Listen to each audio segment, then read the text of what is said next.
So in case you haven't heard the news, MagicCon Amsterdam has actually revealed a whole slew of things that are coming for us at the end of the year, and it's going to come fast and furious. So let's get into that right now and see what they showed off yesterday. So to start with, there's the new key art for Bloomburrow there, featuring what I think is going to be a bunch of the legendary creatures, because the mouse in the middle there is Mabel, the heir to Cragflame, which was revealed clear back in February. And I believe the badger in the background was also one of the creatures that was revealed as a legendary creature. So I imagine the other ones in this are other legendaries that are going to appear within the set.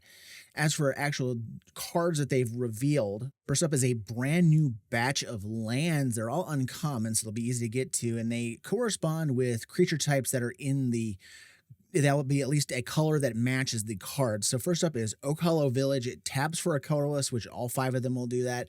And then it taps to add, this one taps to add a green that you can only spend to cast a creature spell, or you can pay a green and tap it to put a +1/+1 counter on a frog, a rabbit, a raccoon, or a squirrel that enter the battlefield this turn. So each of those creature types that enter, you can put a +1/+1 counter on them this turn. We also have Rockface Village, which is a red version of this. Can only use it to cast the creature spells, but then you can tap it for a red. Target lizard, mouse, otter, or raccoon gets +1/+0 and haste until end of turn. You can only activate as a sorcery. Mudflat Village, same thing, taps for a black, add it so you can only use it on creatures. 1 and a black, tap, sacrifice it, return target bat, lizard, rat, or squirrel card from your graveyard to your hand. Lilypad Village, the blue version of can only use on creatures. Pay a blue, tap, surveil 2, activate only if a bird, a frog, an otter, or a rat enter the battlefield under your control this turn. And the white one is Lupin Flower Village. You can pay 1 and a white, tap, sacrifice it, look at the top 6 cards of your library. You can reveal a bat, a bird, a mouse, or a rabbit card from among those cards and put the rest on the bottom of your library in a random order. So that's kind of neat that you can go ahead and reveal a card and get that. Sacrificing the land isn't as good. Of this batch, I think either the rock face, the red, or the green one putting counters and stuff is probably going to be the strongest stuff, just because you get like just either faster speed attacks, or you get to have stuff that sticks around with the counters. Outside of the lands, we have a few new cards that have been revealed here. First up is Salvation Swan for 3 and a white. It's a 3/3 flash flyer that says when it or another bird you control enters, exile up to 1 target creature you control without flying, return it to the battlefield under its owner's control with a flying counter on it at the beginning of the next end step. So not only do you get the ability to flash us in and save something on its own, any other birds that you have come into play after this will also do this flickering effect, but then it can take your big, stompy creature that's getting, gummed up on the ground, and you can just send it to the air from there on out as long as it has that flying counter on it. And if you have a way to flicker the Salvation Swan or a bird that while this is on the board, you can go ahead and just keep adding things to your creatures, or bounce this back to your hand, or return it from the graveyard, whatever you have going on, you can continue getting these counters on your creatures. Next up is Sun Shower Druid for a green. It's a 0/2 frog druid that says when it enters, put a +1/+1 counter on target creature and you gain 1 life.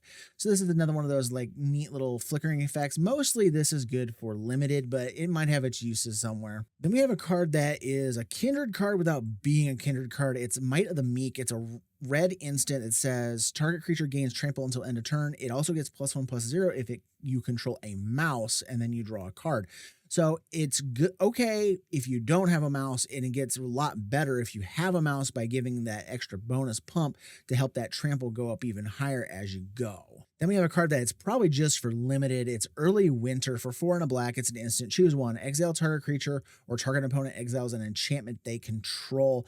It's just a little too expensive for the constructed formats, and I think it's probably just a little too expensive unless you're doing a deck where you like this art style, or you want something because you're running a mouse deck or a rat deck or something like that.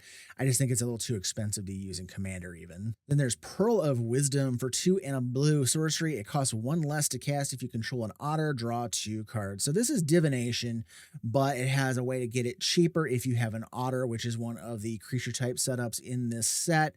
So it can get stronger than that, but we also do have access to that instant speed divination variant now for 2 and a blue. You instant speed, draw 2 cards. So If you're running an otter deck, otter themed, whatever, this is probably better, but otherwise this is probably not that good, and you'll probably want to run the other card instead. And then the last Bloomburrow card that they revealed from the MagicCon is Carrot Cake. For 1 and a white, you get an artifact food that says when it enters and when you sacrifice it, create a 1/1 white rabbit creature token and scry 1, and then like all foods, it's 2 and tap, sacrifice, gain 3 life. So I love how it's, it's an on theme with the rabbits that are going to be in the set as a food, and it creates rabbits to come eat the cake when it comes in and when you sacrifice it. And if you have a way to recur this out of your graveyard, you can keep making these rabbit tokens, or if you have a way to flicker it or whatever way you have of moving this thing around, there's ways to mess with it. And if you have things that like to sacrifice artifacts, this would make, a good piece of tech to throw in there and sacrifice and get a token while you're at it. Then moving on from Bloomburrow, they also gave us a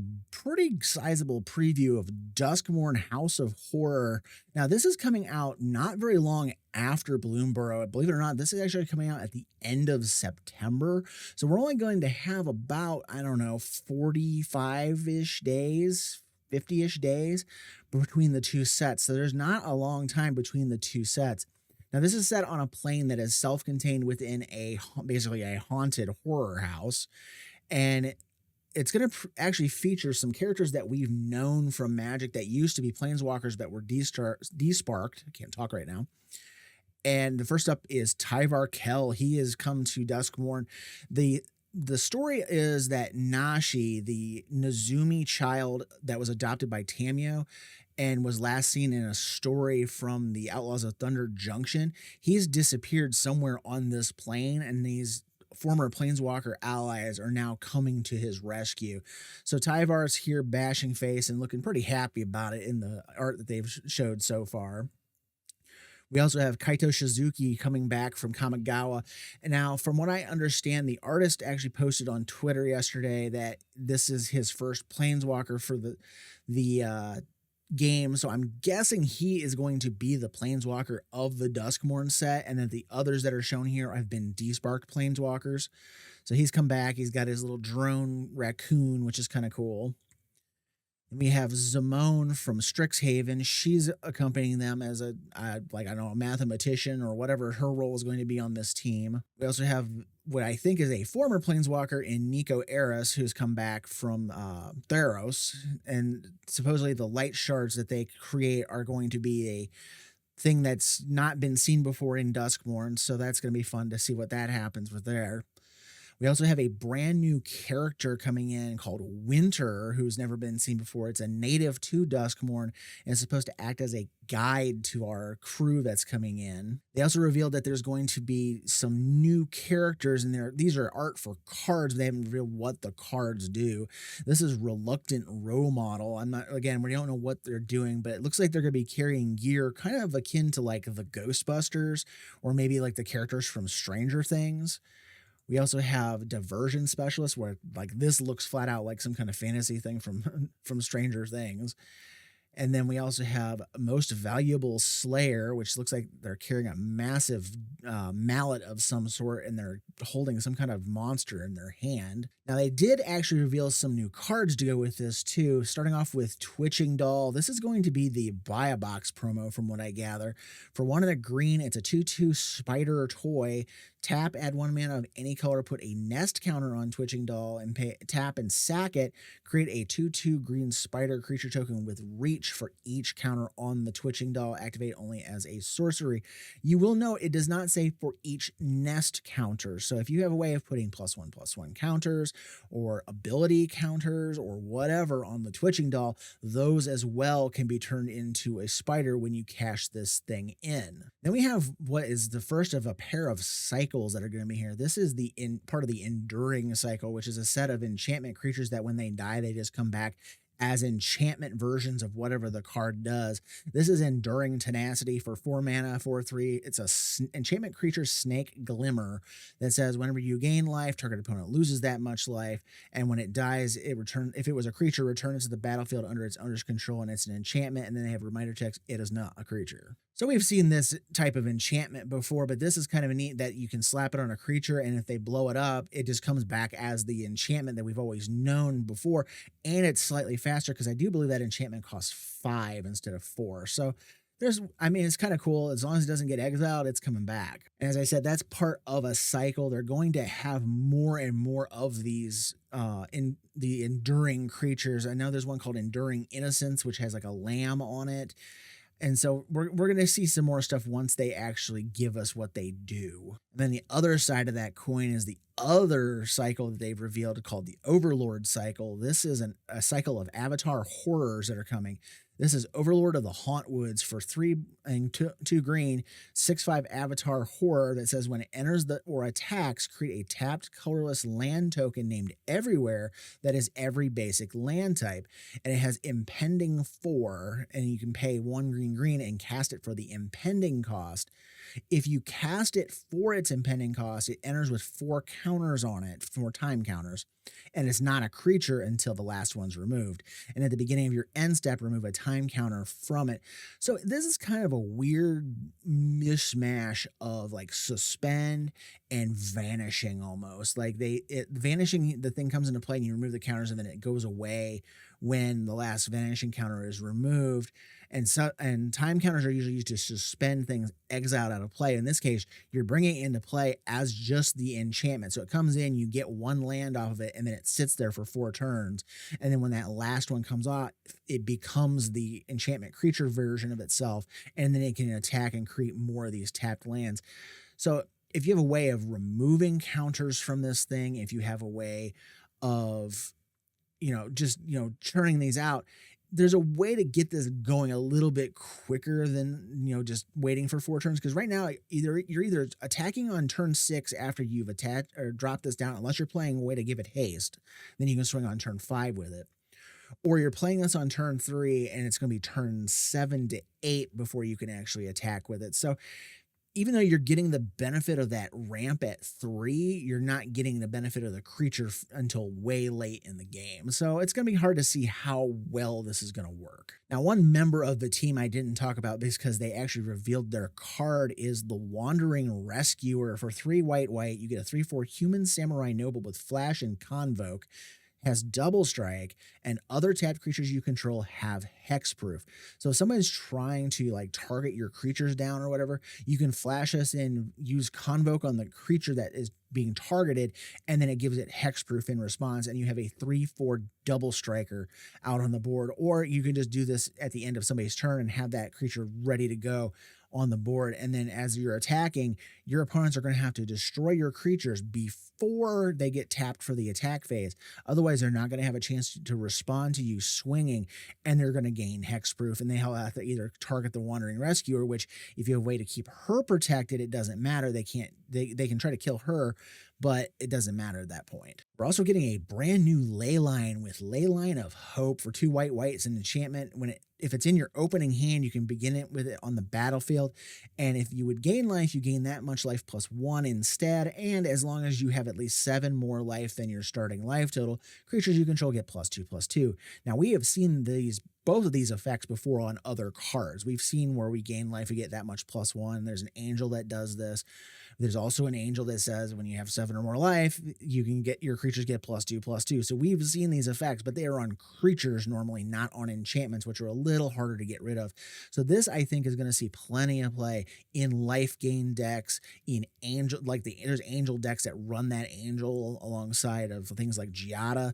So I think this is going to see play in those kind of decks. The next card is actually going to be a throwback to an old Magic card, Doomsday. This is the Doomsday Excruciator for 6 black. It's a 6/6 flying demon that says when it enters, if you cast it, each player exiles all but the bottom 6 cards of their library face down, and at the beginning of your upkeep, draw a card. So you're going to be drawing cards at twice the rate as everybody else, so you have less time to mess with unless you have a way to force your opponents to mill. Like, I could see you running Doomsday Excruciator with something like Psychic Corrosion or Teferi's Tutelage, so that you draw the 2 cards, but your opponents mill 4.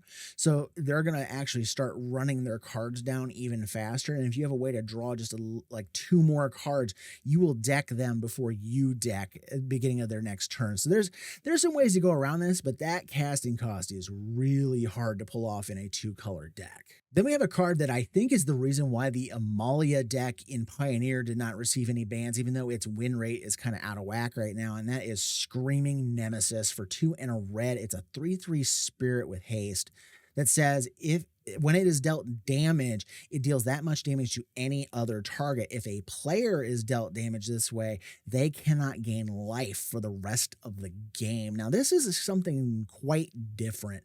We've not seen it where we have to have like a tracking of something that remains for the end of until the end of the game. I'm kind of surprised that we didn't get like a emblem type thing where it's like if a player dealt damage that way, they gain an emblem that says they can't gain life for the rest of the game or something that marks it.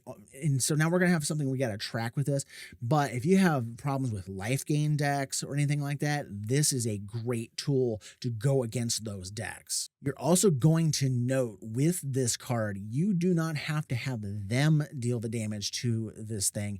You can deal the damage. You can hit it with a shock. You can play a board sweep of some sort, whatever you got going on. You can hit it and then have the damage flung at their face and you're off to the races and stopping them from doing stuff. Then we have a card that I kind of don't like the name of, but I get it. It's called Fear of Missing Out for 1 and a red. It's a 2/3 nightmare that says when it enters, discard a card, draw a card, and it shows the re-arrival of the delirium mechanic. Whenever a Fear of Missing Out attacks for the first time each turn, if there are 4 or more card types among the cards in your graveyard, i.e. you have Delirium, untap target creature, and after this phase, there is an additional combat phase. So you have a way to, get your biggest, baddest creature to untap and swing a second time, as long as you get to do that. But they do make it so if it's the first time it attacks, you don't do it. You'd have to have some kind of weird way of like flickering this out so it comes back and sees itself as a brand new instance to keep doing it over and over again. Then we have a card that actually blows through hexproof and ward, which is kind of nice. It's a flash enchantment called Nowhere to Run for 1 and a black. When it enters, target creature of an opponent controls gets -3/-3 until end of turn, and creatures your opponents control can be the targets of spells and abilities as though they did not have hexproof. Ward abilities don't trigger on those creatures either. So if you have somebody who's got a heavy-duty dose of ward stuff going on or a bunch of hexproof type stuff and you're having trouble getting rid of their stuff, Nowhere to Run is probably going to be a very good sideboard card and might even see a little bit of play in Commander for people who have those kind of problems as well. Voja. Then we have Toby, Beastie Befriender for 2 and a white, human wizard 1/1. When it enters, create a 4/4 white beast creature token with this creature can't attack or block alone. And as long as you control 4 or more creature tokens you control have flying. So token decks are going to get a nice little toy here where you can get our stuff into the air, and then it gives you a creature as well to work with. All in all, it's kind of cute. Almost makes me feel like Monsters Incorporated vibes a little bit. I'm not sure, but I like the card. It's kind of got some interactions going on for it. We have what's a removal spell that gives you ETBs off your opponent's stuff. That is Come Back Wrong for 2 and a black, sorcery, destroy target creature. If a creature card is put into a graveyard this way, return it to the battlefield under your control, sack it at the beginning of your next end step. So you can destroy the creature, you'll get it back on your side, but unless you have a way to give all your creatures haste, you can't swing with it because it does not give the creature haste, but you'll get ETBs off of it. Something like Atraxa Grand Unifier, they play that, you can smash the Unifier, you'll get it on your side, and you will get the ETB to go digging through the top parts of your deck and try to get something off of it. So there's a lot of cool stuff going on with this one, and there's more than just that you would want to smash and get those ETBs off of. You can also get death triggers off their stuff too, because you can smash it and then it comes to your side, and when you get to sacrifice it at the end step, you'll get those death triggers as well. Then we have a card that's probably a reference to like Texas Chainsaw Massacre with Chainsaw for 1 and a red. It's an artifact equipment. When it enters, it deals 3 damage up to 1 target creature. So basically you get a lightning strike on an equipment, And whenever one or more creatures die, you put a rev counter on Chainsaw, which is nice because it does not put the counters on the creature. It puts the counters on the Chainsaw. So if the creature that is equipped to dies, it doesn't matter. The counters carry over on the Chainsaw itself. And whenever an equipped creature gets plus X plus 0, or the equipped creature gets plus X plus 0, where X is the number of rev counters on the Chainsaw. So it doesn't do much of anything on its own, really. Like the big thing here is it'll come in, it'll blast a creature for 3, it'll kill the creature, you put a rev counter on there, and then when you equip it to start off with, it's +1 +0. But then as more things start to die and it gets bigger and bigger and bigger, the creature's going to get more and more and more. So that's kind of a neat thing. But like I said, I like the fact that you do not put the counters on the creature, but you put the counters on the Chainsaw itself, and it gets the counters even if it's not equipped. And then the last card they revealed here was Cursed Recording for 2 red. It's an artifact that says whenever you cast an instant or sorcery spell, put a time counter on Cursed Recording. Then if there are 7 or more time counters on it, remove those counters and it deals 20 damage to you. And it has tap, and when you cast your next instant or sorcery spell, copy that spell. You may choose new targets for the copy. So ideally, you're actually copying like extra turn spells or something really big and flashy. So you're not going to get to that 7th counter and blast yourself. This is a complete and utter reference to the Ring movies with the whole 7 days and then you die for seeing the recording kind of thing. If you can give yourself above 20, of course, it doesn't really matter. If you're in Commander, it really doesn't matter. It's basically you lose half your life in that format. But I think it's kind of a flavorful reference to those things. Oh, but we're not done yet. They snuck in something here on us. I said that Duskmourn is coming a little bit kind of close to Bloomburrow. Well, there's a reason for that. They moved it up a little bit because they're sneaking in another set at the end of this year in November with MTG Foundations. So this is going to be a brand new variation of a starter set for new players coming in. They're going to have, the ability to buy these starter sets, the foundation set, which gives them the most basic stuff. It's kind of like the old starter 1999 decks or the portal decks that they used to do back in the day. But instead, they're also going to have supplemental boosters, including play boosters and collector boosters that have bigger and better cards into them. That the idea is they can pick up the starter kit, buy the boosters, and slot those boosters into their decks to make those decks better as time goes on. These will be standard legal, i.e. all formats legal. And it's going to be legal for longer than your standard rotation. Right now, they're saying it's going to be a minimum, if not longer, of 5 years that these cards are going to be legal from MTG Foundations. So get used to seeing these things because it's going to be at least 2029 until these things rotate out of the standard format. So what are we going to see from this set going into standard and coming into our stuff? Well, we're going to see a mixture of about 50% new cards, 50% reprints, and they revealed a small handful of the cards we're going to see that come either in the kits or in the booster. So let's take a quick look at those right now to finish up. So as I said, they're going to have reprints coming in. So we have things like Llanowar Elves, tap, make a green, and it's a 1/1 elf druid. This is going to be in the format for a good long time to come. We're also getting Day of Judgment, 2 white, destroy all creatures, just straight up blow up anything, no downsides. And then we're also going to get a reprint of Omniscience, 7 in triple blue enchantment. You can play spells from your hand without paying their mana costs.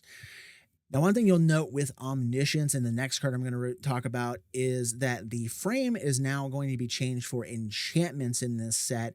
And it's going to show the almost like Nixian enchantment frame that they've used for enchantment creatures for a while now. Well, now all enchantments starting with MTG Foundations are going to have this like special frame attached to them. So you can kind of look at them and go, oh, that's an enchantment. The other card I was talking about that is an enchantment is a brand new one, Anthem of Champions for a green and a white. Enchantment creatures you control get +1/+1. That's it. Very basic, but it's actually cheaper than any kind of Anthem effect we usually get. For 2 mana for most Anthems, it's usually color locked to like all green creatures or all black creatures get this kind of effect. Instead, it's just creatures you control get +1/+1 for 2 mana. So I kind of like that. And it'll go well with, any kind of green-white X deck out there. And then the last card they revealed is 9 Lives Familiar for 1 and 2 black. It's a 1/1. It says this creature enters with 8 revival counters on it if you cast it. When the creature dies, if it had a revival counter on it, return it to the battlefield with 1 less revival counter on it, and at the beginning of the next end step. So you can use it as a perpetual blocker for 9 turns, or you can sack it for something for 9 turns. Or you can do something really stupid with it and proliferate. And then, of course, we're also going to have, full art variations of a lot of this stuff. And all of these look super cool right now for the 3 they just did. We have the Anthem, we have the Familiar, and we have Omniscience, and they all look super neat. I definitely want to see if I can get my hands on one of the 9 Lives Familiars that have the full art, because I just love that art. So that's what I had for you guys today. A little bit longer video just to show everything they just dumped on us yesterday from the MagicCon. What do you guys think? Let me know in the comments below. And if you like this content, please like, share, comment, subscribe. All these things help as we're on the way to first 1,000 subs. And as always, thank you for watching. Have a great day, and I will see you in the next video.